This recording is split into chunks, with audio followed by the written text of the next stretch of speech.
Hey, if you want the latest stories, the top stories, and every way to connect with me, go to SaraACarter.com. Go to SaraACarter.com. That's SARA Carter, CARTER.com. You can also check out the podcast page and download The Sara Carter Show on Apple, Spotify, or wherever you get your podcasts. So today I have Greg Corombos on the show. I absolutely think Greg is amazing. Greg works with me on my show. He's the news director here at Radio America, and he's the co-host of the 3 Martini Lunch podcast. My husband loves this podcast, so do I. We're going to discuss the state of politics right now in the United States and what is happening with the Democratic Party, which, by the way, is a lot because they are losing on all fronts. So if something happens in November or in 2024 that shouldn't happen, and you guys all know what I mean by that, because if I say anything, I mean, I believe in election integrity, but I believe there is going to be a red wave sweeping through our nation like a massive tsunami. And I believe it's going to come from the West Coast and the East Coast and the North. And I think it's going to come through the middle of our nation, through the heart of our nation, straight through the heartland. I believe there is no way on earth, except for like a remote few that actually believe that Biden, is doing a great job. I don't know who those people are. That's just craziness, but we'll leave it. There are people that believe that, and we'll respect their wishes. But guess what? We're going to go to the polls and we're going to vote. And Greg and I are going to dissect that for you. We're going to kind of break it down as to why we're seeing this and why we believe we're seeing these significant changes that are happening also with the Hispanic community, the Black community, every community. We're a melting pot of people, every community, why we're seeing a shift here. I think that's very important. I want you to please follow and subscribe. Remember to get all the links at SaraACarter.com. That's SaraACarter.com. And while you are there, I'd like you to sign up for our email list so that you don't get shadow banned. That is the last thing we want. Before I get to my monologue, I want to talk to you a little bit about an organization that I absolutely believe in. And why do I believe in them? Because they are fighting the good fight for us up in Washington, D.C. We can't always be there. We can't always be fighting the fight. But if we belong to an organization that does that for us, isn't that great? It's as if we're doing something, right? That's important. And we are, because there is nothing more important right now than taking the battle to Capitol Hill. Now is a critical time to be vigilant, guys, in defense of our freedom. We can do that through AMAC, the Association of Mature American Citizens. By joining AMAC, you're taking literally the first steps to saving the America that you love. AMAC offers an alternative to just about every benefit that other organization offers, but guess what? With no liberal agenda. And you don't need to be 50 plus to join. You could be any age to join. I stand with AMAC, and I hope that you will too. I encourage you to join today at amac.us/Carter. That's amac.us/Carter. The benefits of membership are great, but the cause is even greater. Join today at amac.us/Carter. I want to talk a little bit about how the Democratic Party is really losing Hispanics. And I can say this. I mean, well, I'm half Cuban. My mother came from Cuba in the late 1960s. I've talked about this before. She's now since passed, but she loved America. My gosh. If people would say, "Are you Cuban?" she would say, "No, I'm American. I was born in Cuba, yes, but I am an American." America was always first for her because it opened the doors for her. The Johnson Freedom Flights brought her and her family into this country in the late 1960s and away from communism and Fidel Castro, which she knew was, even in her young age then, and she was in her 20s then, she knew that he was lying. Our family did not believe his lies. They watched what happened in Cuba. They watched neighbor turn against neighbor. They watched the indoctrination of all their young children in schools from as early as kindergarten, the elementary schools and preschools, training kids, basically brainwashing them. So the Cuban community is always mostly, especially from the 1960s, has mostly always been conservative. That's why Biden doesn't want any Cubans coming here. Like people from Cuba, it's like, keep them over there. Anybody from Venezuela, keep them over there because they already know what's happening and they don't want any part of it. And they can see it happening here. Literally, they can't. And I've talked to many of them. And even in Canada, by the way, I ran into some Cubans in Canada that just got here like 15 years ago to Canada, and they became Canadian citizens. And they were saying Justin Trudeau was the example of pure communism that they saw when they were in Cuba. Crazy, huh? He's the Prime Minister of Canada, and his actions reflected what they believed was communism. That's why these Cubans were out there. They were Black Cubans, and they were talking to me, and they said, look, I'm Black. This is not a racist gathering of truckers, right? Not a racist gathering of truckers, because I'm standing here, I'm Black. I interviewed a lot of people from all over the world, even from Iraq, that were standing on the side of the truckers, and we saw the devastation of what happened to them, right? Under the all-powerful Trudeau government, which seized their cars, which seized everything. The reason so many more Hispanics are now favoring Republicans is because they're seeing through the bull. They are seeing directly through it. By the way, most Hispanics are hardworking, just like everybody in the world, right? Hardworking people, conservative, for the most part, Catholic or Christian. They have strong values.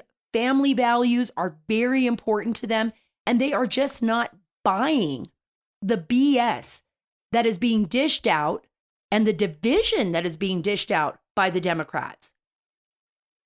Because Hispanics, just like Americans, are melting pots too. You can meet people from Cuba that are of Asian descent, right? You can meet them. I had a friend from Cuba. There's Chinese descent. There's Swedish descent. You could go to Venezuela. You could see the same thing. You can go to Guatemala. You could see the same thing. But overall, the culture is very conservative, and their eyes are wide open. Their eyes are wide open because they have been through it. They are seeing what is happening. And I want to read you the story. This is from Axios. Top Democratic operatives are seeing the expanding defections by Hispanic voters to the GOP, worsening the Democrats' outlook for the November midterms. What did I talk about? Red wave. It is going to sweep through this country. And by the way, also Black Americans. And we're seeing that shift. And I'm telling you right now, because I am talking to people, I'm traveling all over this country. It doesn't matter what color they are or where they are from. They are literally so frustrated, so terrified of what this president has done that they are ready to stand up and switch parties. Or if they're independents, they're going to vote Republican. You watch. The Wall Street Journal poll last week found that by 9 points, Hispanic voters said they'd back a Republican candidate for Congress over a Democrat. Amazing. Why? Because they are not being brainwashed by the Democrats anymore. All these special interest groups going in to poverty-stricken neighborhoods or neighborhoods that are, below the average median in the United States.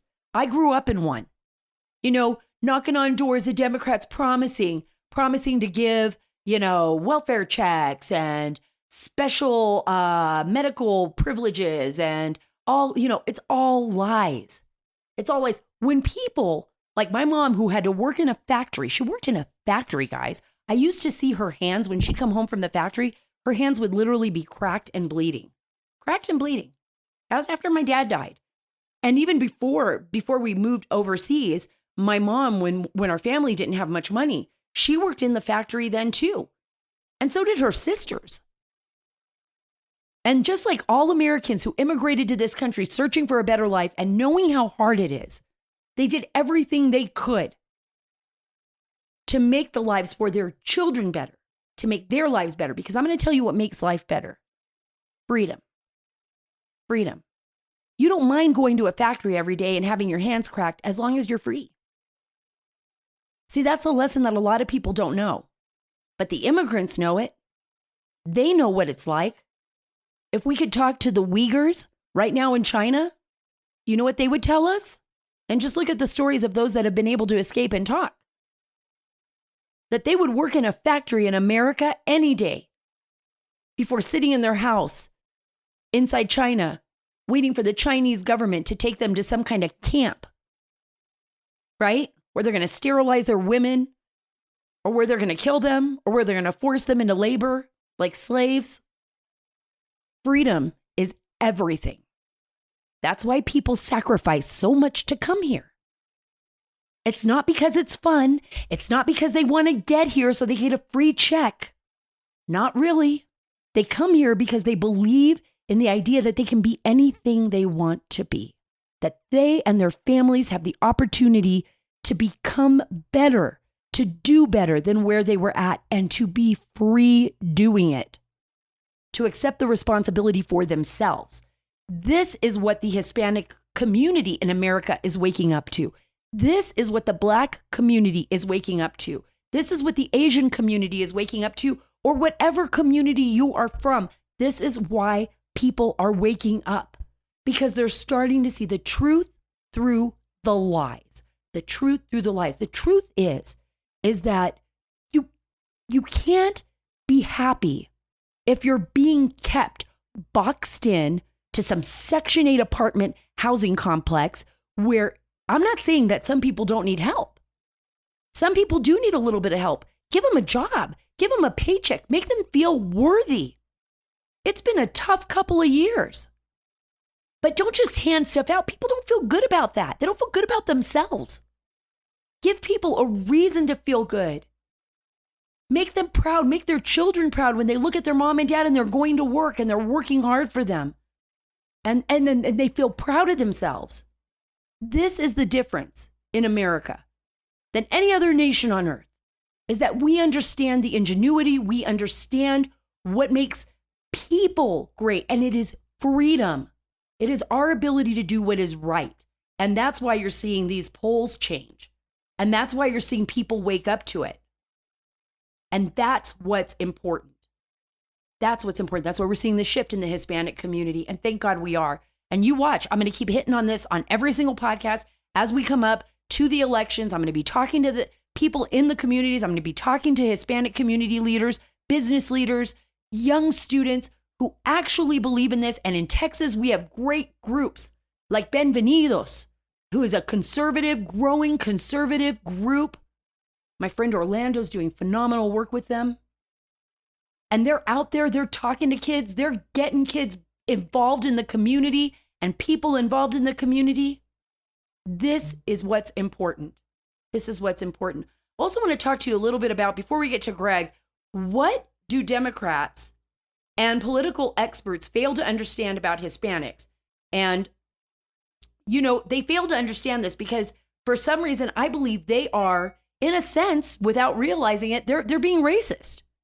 They actually think that Hispanics and Blacks and all of us who came here, who have struggled, who've come from countries that have been really harmed by dictatorships or by poverty, that we're too dumb, right? We need their help. Everybody needs a little bit of help, but we're not dumb. We're some of the hardest working people on the planet. And by the way, a lot of us are survivors. We are survivors. And we will survive here in a great nation like this. It's hard to starve here. I know some people have malnutrition and there's issues with that. And I'm sure we've got to talk about that. That's a whole other subject. But you can get $1 off the street, $1.50, $2, and you can get a McDonald's hamburger. It's hard to, I've been in countries where you can't find food anywhere, where there's drought, where there's famine, where children are dying. It's hard to do that here. It's hard to do that here in the majority of areas. I'm sure there's areas where malnutrition exists and where we need to pay more attention, but I'm not talking about that right now. I also want to talk a little bit before we get to Greg about inflation. And Biden, President Biden wants us to believe, that inflation is transitory. I think this is so funny, and I'll explain that in a minute. But we have Treasury Secretary Janet Yellen totally trying to make up for Biden's statements about this. And, she's kind of like, oh my gosh, inflation, I don't think it's going anywhere. And maybe Biden had to take a little bit of the funny pill before he went on and talked to y'all. Listen to this. I think your expectation previously is that inflation would calm down in the second half of this year to normal levels. Have you revised those expectations? Where do you think we'll be at the end of the year? So I think there's a lot of uncertainty that is related to what's going on with Russia and Ukraine. And I do think that it's exacerbating inflation. I don't want to make a prediction exactly as to what's going to happen in the second half of the year. You know, we're likely to see another year in which 12-month inflation numbers remain very uncomfortably high. She really had to she just had to bite the bullet on that one. She was like, look, guys, it's not going anywhere. And let me tell you a little bit about why it's not transitory. It's not short-lived. This is not just because of Ukraine. You know, gas prices just didn't go up because of Ukraine. Gas prices and everything else went up because of the policies of the Biden administration. Failed policies. Because he went backwards. He reversed everything that President Trump did. And, you know, Mr. Green New Deal himself, Mr. We all got to get electric vehicles, even though we can't even afford, like Pete Buttigieg telling us all to, you know, get a Tesla. Get a Tesla. No big deal. Oh, $75,000. Do they even know? And up to $150,000. Do they even know what the average American family makes? You know, or how much it costs to go to a grocery store? I couldn't even believe the price of milk. I was like, oh my gosh, you know, and you try to be good. You're going to buy the organic milk. And then you look at it and you're like, oh my gosh, that's like $7.50 a gallon or $6.95 a gallon. So you're like, sorry, kids, you're going to have the hormones. Here you go. $3.50 a gallon. You'll grow up to be very strong after you drink it. Or maybe I'll just have to get a cow. How much does that cost? Is that cheaper than a Tesla? I think I might have to do that. I might have to order a cow and just put it in our backyard. I think the HOA, even though I don't pay a lot in HOA fees, but I think the HOA would be against that. But I would be fine with having a Dutch milking cow or something in my backyard, right? They don't have any reality of what it costs a family, you know, or when you go fill up your tank. Oh my gosh, I just did this road trip to Wyoming. I know it was going to be family time. I'm doing all the driving, but gosh, the price of gas, I was like, oh, as I was pumping the gas and watching it go up. And I'm lucky because I have a job and I can afford it to an extent. I don't want it to go up any higher. I was like, man, we could have bought a ticket for cheaper than we drove. But there were 3 of us, so I think it averages out. It's crazy. In California, $7.65 a gallon, $7.99. What is that? What kind of craziness is that? Although, funny story really quick before I get to Greg Corombos, because I know he's waiting for me. But I was in California and I went to the place that had like one of the highest gas prices. And it was in Beverly Hills.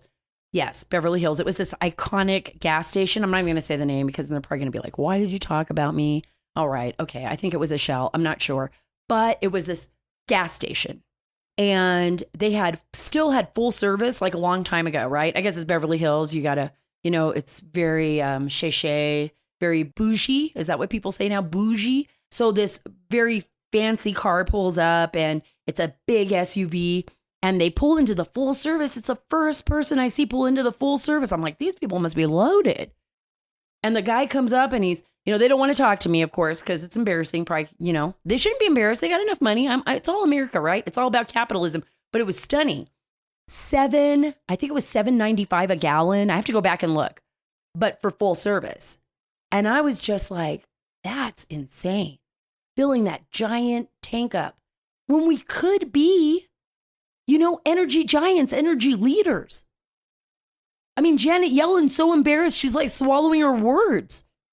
She's like, oh, yeah, inflation's going to stay around here. It's going to be high for the next year or so.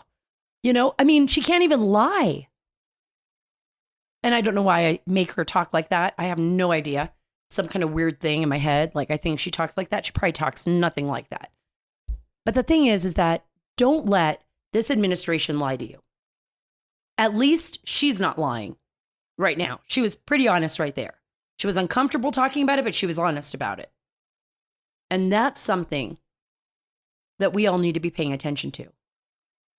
We need to be paying attention to the national implications of this administration. 2024 and November could not come soon enough, folks.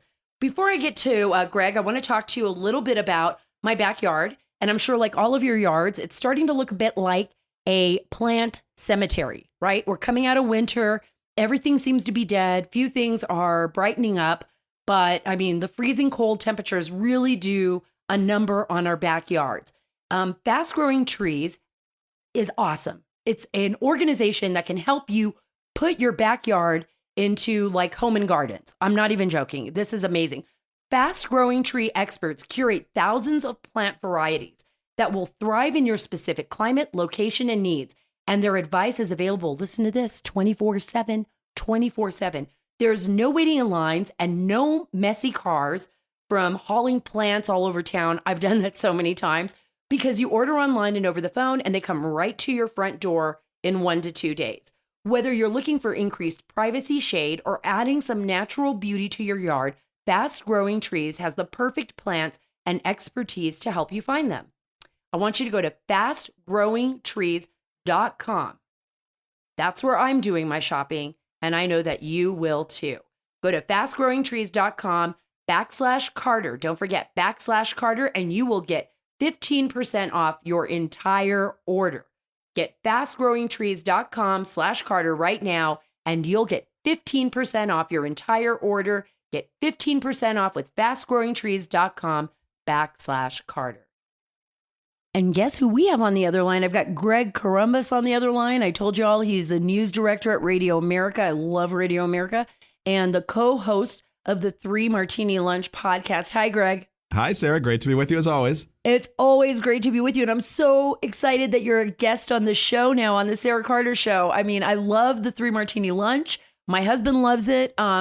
And I love all the work you do for me. So for people out there that don't know, but Greg and I, we're all kind of like a team and we work together and he helps produce the show and he's just brilliant. So I'm really excited, Greg, to have you on the show because we're going to be discussing the state of politics right now. And I think everybody in America is on the edge of their seats. We can't wait for November. Can't come soon enough. I say this all the time, particularly with the issues that we're dealing with that are likely to drive this year's midterm elections. And I talked about at the top of the monologue, Greg, just how important it is now that Republicans are really starting to see a shift in the Hispanic vote. And I believe in a lot of other groups across the country. I mean, I talk about Black Americans, Hispanic Americans, Asian Americans. We're starting to see a shift. They're sick and tired of the old Democratic politics.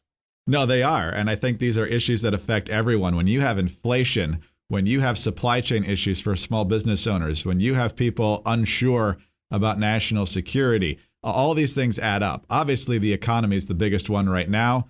We just heard the Treasury Secretary say a few days ago that she doesn't expect inflationary problems to ease much at all in the next 12 months. And that's obviously going to include Election Day. So no matter how much the Biden administration wants to blame Putin, no matter how much they want to blame other factors, people know what they see every time they either fill up or even drive past a gas station, how much their grocery bill is. There's nothing more fundamental to the American family than those types of things. They know how their lives are going. You can't spin them out of it. You can spin them out of what's happening overseas or maybe some other arcane policy that doesn't affect them every day. These do. And unless the Democrats have some answers, they're in big trouble this fall.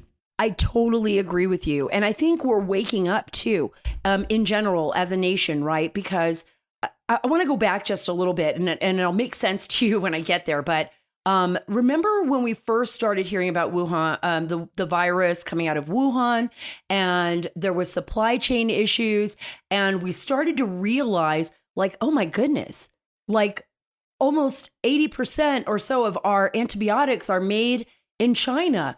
Our PPE equipment, our personal protection equipment in China, made in China. And here we are, we were struggling.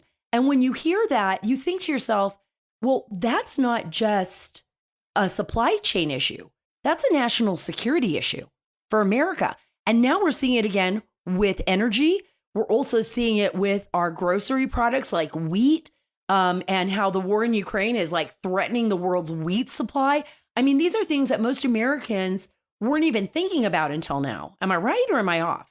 I don't think it's been top of mind, certainly. I think the pandemic got people focused on a lot of things they hadn't thought about before. And I think the one you put your finger on with medications, antibiotics, prescription drugs, almost exclusively being made in China now by American pharmaceuticals, of course, but because they feel like they can produce them at a cheaper price over there, they let the manufacturing happen in China. And, well, when you become more and more of an adversary with China, that can become a stickier situation.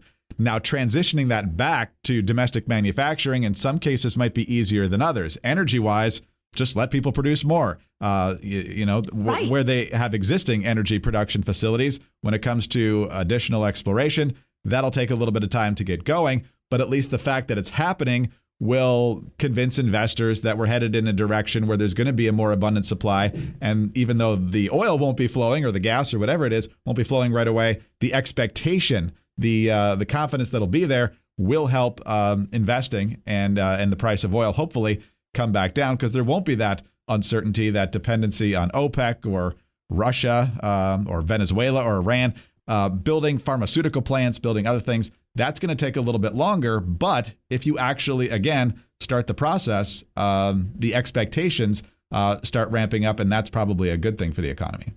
Right. But you see, we have an administration in place right now that doesn't appear. President Biden, nor his advisors, Susan Rice, all the other folks that are working for him, his chief of staff, we don't see that. And you brought up Janet Yellen, and she was really uncomfortable. We played that at the top of the show in the monologue, but so uncomfortable about addressing that, inflation, like Biden was trying to say, oh, it's not transitory. It's just short term. We're not going to be dealing with inflation for the long term. And Janet Yellen's like, look, you know what? Guess what? We're going to be dealing with it for a lot longer than he said. I mean, she was really uncomfortable because she knows this is hitting the pocketbooks of the American people. And people just can't, they're not going to take this for long, I don't think. No, and there's a lot of factors that go with inflation, but the Biden administration can't stick to one explanation. It started off as, oh, this is transitory. Then it was, oh, actually, this means the economy's rebounding and it's just trying to catch up. So it's really a good thing that we have this, and it's probably not going to take that long. Then it became corporate greed, and now it's on to Vladimir Putin's fault, although, this was ramping up for quite a while last year, long before we were really sure what was going to happen with Russia and Ukraine. So not taking any responsibility for it or having a better explanation for how to get out of it is going to hurt them badly. For the Republicans, they can talk about how they would have better economic policies and that sort of thing. And I think they probably will try to come up with some sort of strategy. I know Rick Scott, who's head of the Senate Republicans campaign committee, is trying to come up with kind of a miniature version of the contract with America as to what the party stands for and so forth. And there's a little bit of infighting in the party about whether everybody in the party agrees on that. But the main thing they have to do is just not be the Democrats. As long as the Republicans don't do too much that's crazy and high profile that just makes them look insane, if these conditions are in place, there's not much that's going to change what we expect from these midterm elections. So despite the fact Biden expects us to believe that inflation is kind of transitory, it's based on just the fact that Ukraine, it's on the Ukraine war, it's on the issues that are facing us right now. We know that's not true, but we also don't see him taking any action to change that. Why do you think, first of all, he went from the policies, just overturned all of the policies that we saw under the Trump administration, and is making it more and more difficult for the U.S. to be a leader in energy. Instead, we're falling behind, becoming more dependent on all these other nations that are enemy states. And even now, as his poll numbers are sinking, Greg, he still isn't doing anything about it, neither the administration. It feels like they're doing this on purpose. Well, they have an agenda, and it's because a lot of their base, especially their wealthy base, is absolutely bought into the Democrats' energy agenda, which is to move away from fossil fuels. And until we started to see the price of oil skyrocket, they were really proud of what they were doing. Day one of the administration canceling the Keystone Pipeline, pretty much the same day. No more new leases and permits on federal land. They were actually putting out press releases talking about how they were dwindling down fossil fuels. You had environmental organizations talking about how this is going to happen sooner than we expected. But then all of a sudden, people are paying $4 and now quite a bit north of that for a gallon of gas. And whoa, we didn't. That's not because of us. And so, nonetheless, they're not changing the policy. The communications is changing because of the circumstances that people are paying. But the reason they're not changing is because I think it's one of these issues where energy, going to the green, the renewable, the solar, the Right. wind, all that stuff. It's one of these areas where their donor base simply won't let them budge, even in an extreme circumstance, I think. That's a great point. I didn't even think of that, but I think that's a great point. But that donor base isn't going to be everything come next elections. I think there's going to be a red wave, a tsunami, I call it, sweeping across the country in November and in 2024. How much of a drag is Biden and his policies on the Democrats right now who are on the ballot? I mean, they've got to be feeling it. They got to be feeling the heat. I think they are. And, you covered the Afghanistan withdrawal so well. That started the decline, the real big decline for Joe Biden's approval rating, people trusting Joe Biden, thinking he's a competent leader, and he's never recovered from that. Now, there's been a lot of other things since then that have certainly piled onto that. The economy, the supply chain, now inflation, of course, being the biggest issue, certainly on top of that. So even when he comes out and says, hey, we added a lot of jobs last month, or some other thing that he expects to help turn his numbers around, it's hard to do, because once you lose that, it's really, really, really hard to get it back. It happened to George W. Bush in his second term when things were going badly in Iraq and Hurricane Katrina and scandals among Republican figures heading into those 2006 midterms. Once all those things combine together, you need a miracle electorally to try and stay in power. It didn't happen for the Republicans that year. And for the Democrats, unless they've gerrymandered extremely well in the House and can take advantage of some pretty vicious Republican infighting in some of these Senate primaries, Republicans will likely be in charge of at least one of those chambers. More likely the House, I think, but it's possible that it's both if the wave is big enough. You know what? It's like a perfect storm, the way you're describing it. And I think that's great that you're bringing up historical examples of that, even historical examples of how it affected Republicans and conservatives. What do you think, though, for us right now is some of the biggest issues? I mean, I know for me, talking to people throughout the country as I travel, it's their pocketbook. I mean, the economy is a big deal. What other issues do you think are really affecting the American voter and how they're going to vote in November? The economy is clearly the biggest one. I think that's going to dwarf pretty much everything else. But I think you saw a good template for education in the Glenn Youngkin governor's race, and Republicans are probably going to try to emulate that since it worked so well for him in a state where a Republican hadn't won statewide since 2009. And so giving parents back control and making them at least a valued member of the process of schooling their children rather than telling them to stay away. Between COVID policies and what's part of the curriculum, I think Republicans have scratched an itch there. And school choice is one that's been, I think, a winning issue for them for a long time, but they haven't prioritized it. I think in the wake of everything parents have been through over the past 2.5 years, they're probably going to focus on that as well. So if they can have an agenda and a message where parents and just American citizens are convinced that schools won't be crazy and that things will settle down economically, they'll be seen as a safe and acceptable alternative, which is all you really want when you're the party out of power. If you can convince people that the incumbents aren't doing the job and that you can, that's all you need to do. I think you're right. And especially with independents. And we know the independents are usually the test of where the political barometer is going to swing, whether it's going to go towards, the Republicans or the Democrats. And I think now you're just seeing across the country, it's interesting. I'm also seeing a lot of Democrats that are regretting their decision, to vote for Biden. I've talked to a few of them, and I don't think many are willing to admit that, but I think people are starting to feel it. They're starting to see it. So I do think this is a Republican win if the Republicans do the right thing. What do you think the Republicans are going to need to do to take advantage of a favorable political climate right now?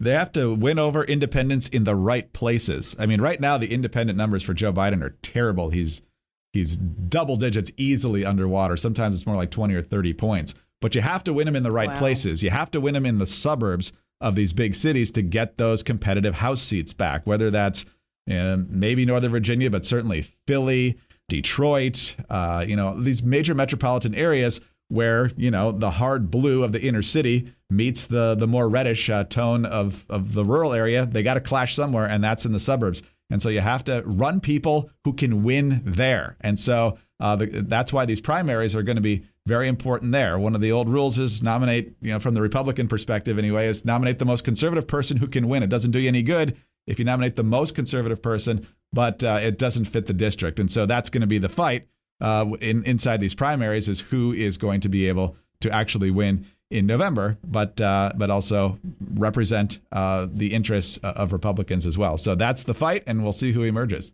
I think that's really important. Actually, I was talking to someone, the most important person who can win in the party. And I was talking to a friend of mine just last week about Tulsi Gabbard. And I saw her speak at CPAC. And for everybody out there, Tulsi Gabbard from Hawaii, she's a Democrat. And someone said to me, the only way she could have won is by being a Democrat. Even though we've seen, I think she's more center to the left, but she's like an old blue dog Democrat, right? Not like the new kind of leftist extremist Democrat that you're seeing right now. And I think you're right. That's a lesson to be learned for Republicans as well. Like, you put yourself in a position, you got to get the right person to win. But I also think, Greg, it's going to take, as I said at the top of the show, for Republicans, they're already waking up, but for Republican leadership to really reach out to communities. We see the Hispanic community. We see those numbers, of support increasing exponentially. We're seeing an increase in support from the Black community and other communities. Do you think that's going to be important as we start looking towards November and 2024? We got to get on the ball with that, like right away. Absolutely. Keep the outreach going. And, the messaging is working. I mean, Biden right now is still doing well overall with Black voters. But there's still a 25 to 30% of Black voters that give him a disapproval rating.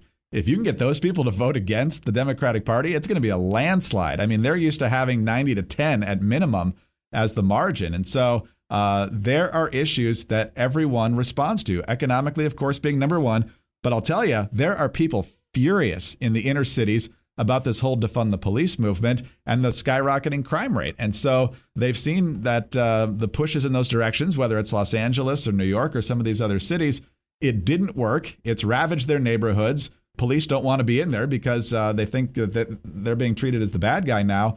And these people never asked for that. They wanted, to make sure that everybody's treated fairly by the police. They have some concerns about that. Right. But they don't want the police to be gone. And so the Democrats clearly overplayed their hand here. They're now trying to act tougher in some places, and in some cases acting like they didn't have the previous position.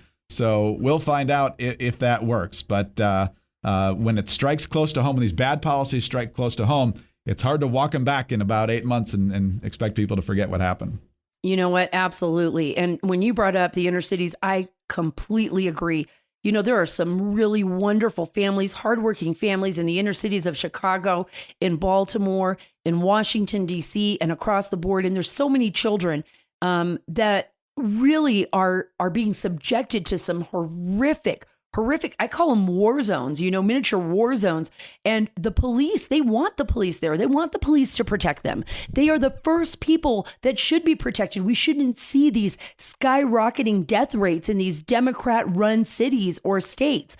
And if we really care about our children, if we care about our communities and our country, we really have to focus on that. And people are waking up. I think the communities are waking up to this.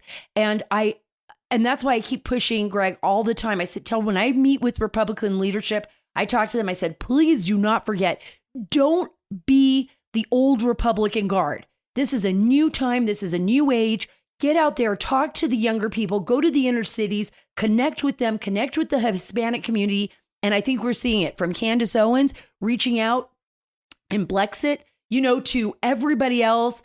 In the Jewish communities as well, we're seeing a more increase of conservative growth there. And in the Hispanic communities too, like in Texas with Bienvenidos and other groups that are out there that are supporting, young conservative leadership in this country. And I think just fundamentally, whether you're conservative or not, it's protecting the principles, the guiding principles of our nation, like by our founding fathers. Before I go, what is before you go, what is the prediction that you have for the November elections? Do you have any predictions? Interesting. I have my own. Yeah, I think that the odds are pretty strong that the Republicans, at least at this point, assuming they have the ability to avoid a catastrophic mistake, will probably take back the House. Democrats have been very aggressive in gerrymandering in the states that they do control at the legislative level, particularly Illinois and New York and Maryland and California. Republicans, of course, control more states, so they've been able to also improve the map, although Democrats have taken them to court. But I would expect Republicans to take the House. The Senate is going to be interesting. It's a little bit like 2018, where the momentum at that point was for the Democrats, but Republicans actually added seats in the Senate thanks to the whole Kavanaugh debate, but also because the map was just favorable. They picked up seats in Indiana, which trends Republican, Missouri, trends Republican, North Dakota, trends Republican. The seats that the Republicans have to defend are tough. Pennsylvania, not easy. We'll see what happens with this fierce fight in Ohio. Trump has made that a more Republican state, but it's not a guarantee. Tim Ryan, I think, is a fairly effective Democratic candidate. He's got a populist message, which tends to resonate there. Certainly does with their other senator, Sherrod Brown. Wisconsin is going to be tough. Ron Johnson's approval numbers are not great. Republicans have opportunities. Mark Kelly is not popular. He's kind of been invisible in Arizona, especially compared to Kyrsten Sinema. All depends who the Republicans nominate there.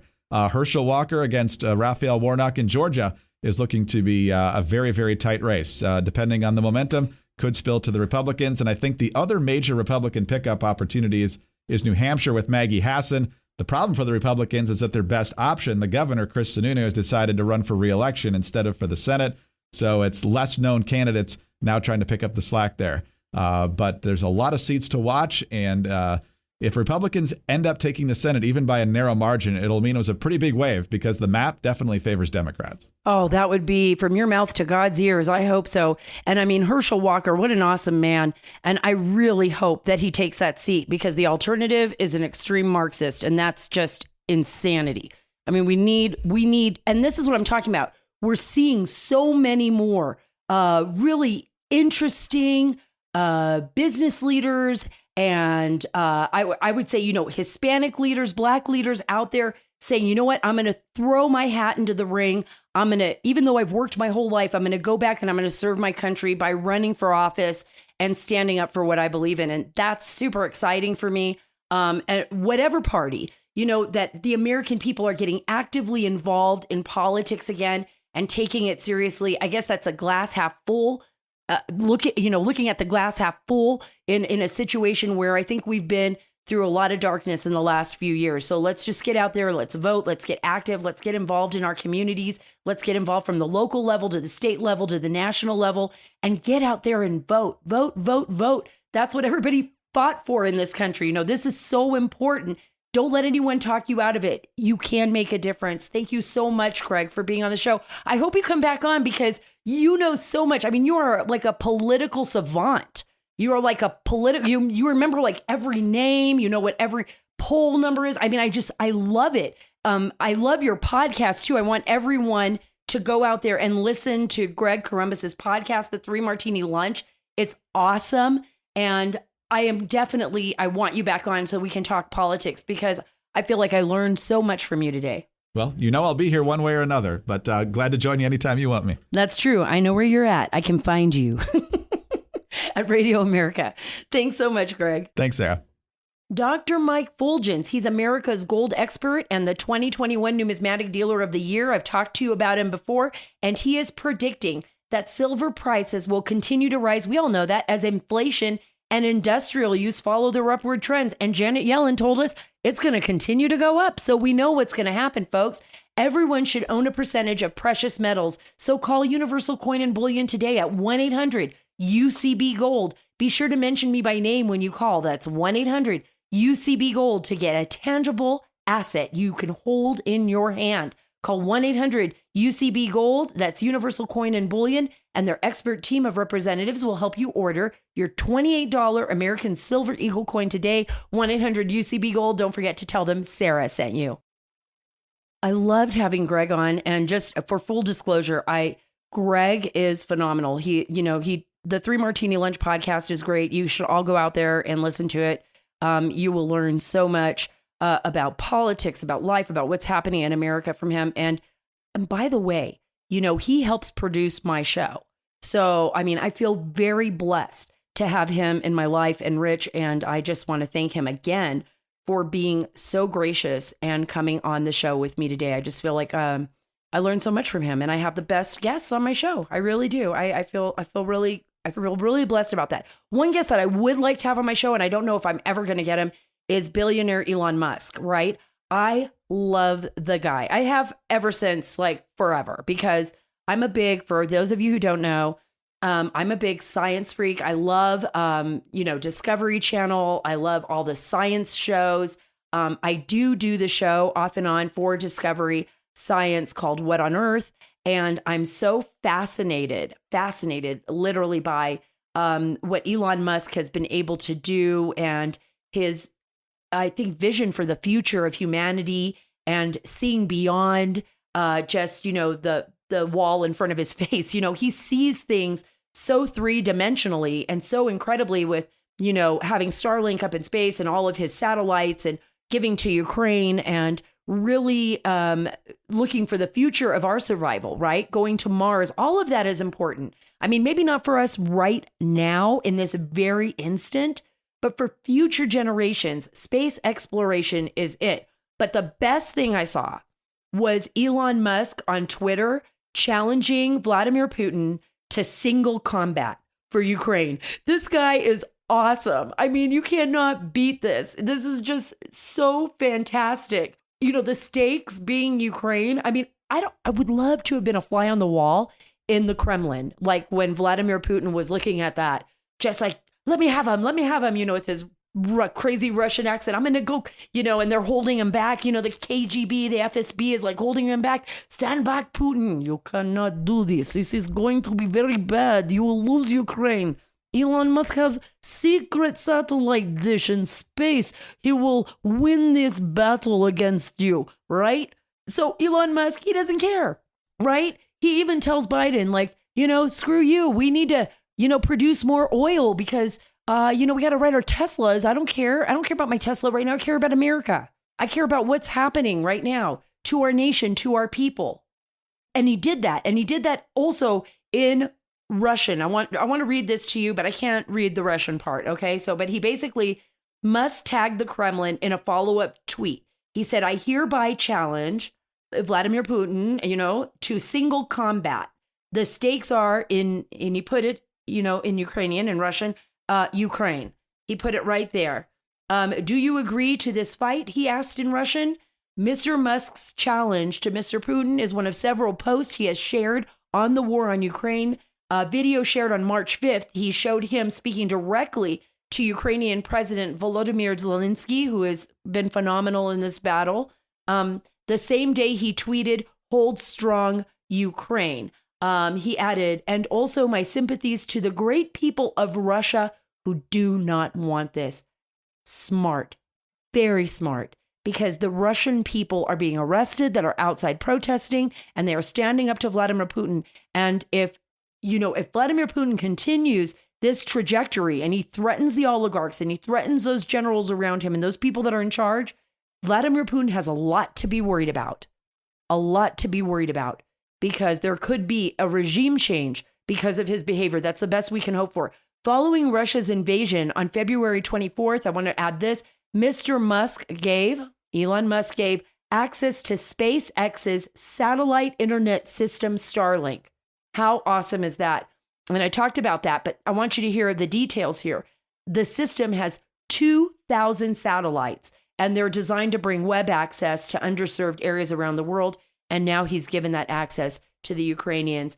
He got a tweet from President Zelensky that said, I'm grateful to him. He's grateful to Musk for supporting Ukraine with words and deeds. Something to think about, President Biden. Words and deeds. It makes a difference, and people see right through it. Thank you so much for being a part of the Sara Carter Show. You know how grateful I am to have you all with me all the time. I feel like we're family. I feel like we're communicating. I read all your reviews. I read your tweets. I read your emails, and they're wonderful. Thank you so much for all of your support. Remember, if you want to read all the latest stories, go to saracarter.com. That's saracarter.com. And you can leave me a message there as well. Remember, you can upload the podcast there on Apple, Spotify, or wherever you get your podcast. That's the Sara Carter Show. Download the podcast. I appreciate it. It means a lot to me. It keeps us going, keeps our advertisers going. God bless you. God bless our great nation. And God bless Ukraine and Elon Musk.